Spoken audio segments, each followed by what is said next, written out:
რეალურად ვთქვათ, პოსტსაბჭოთა სახელმწიფოების ლიდერები რო ავიღოთ, მხოლოდ ჩვენს საქართველოს პრეზიდენტს როგორც ასეთი არ შეხვედრია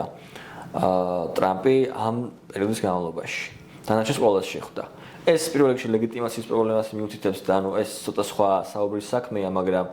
ინტერესს რაც შეეხება ჩემი აზრით ხა არ ვიცი თუ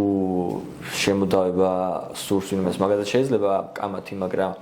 აი ბოლო 2 ათწლეულის განმავლობაში მსგავსი მოძრაობები და ცხრები ნამდვილად არ ყოფილა